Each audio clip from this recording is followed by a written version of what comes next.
Hari ini kita mengabas bubu. Oh, udah penuh berembay itu. Gimana tadi tuh?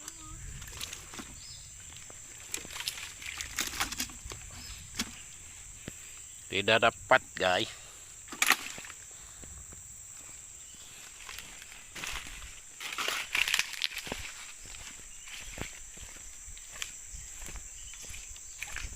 Kau hujan hari ini, ha?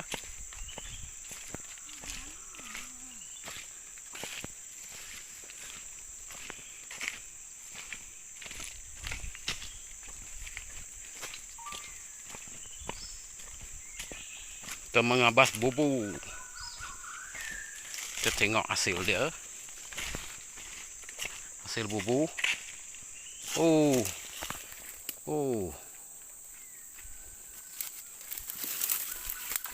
Yes. Ikan keli, guys. Ikan keli. Ada 3 ekor ikan keli. 1 ekor sudah mati. 2 ekor masih hidup. 2 hari tidak angkat. 4 ekor, guys. 2 ekor sudah mati.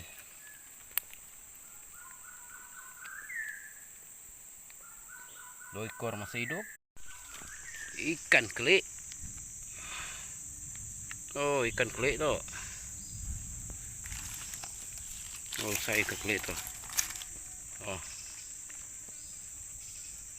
besar keli ini. 2 ekor sudah mati.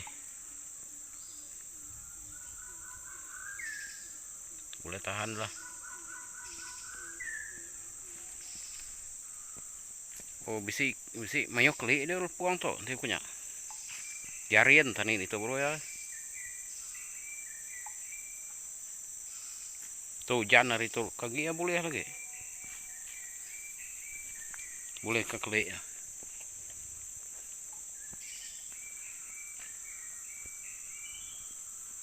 Kelipat.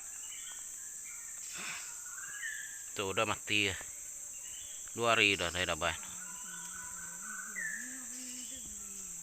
Inilah ikan keli yang paling sedap, guys. Hari ini kita dapat 2 ekor. 4 ekor semua, 2 ekor sudah mati. Yang ini masih hidup lagi.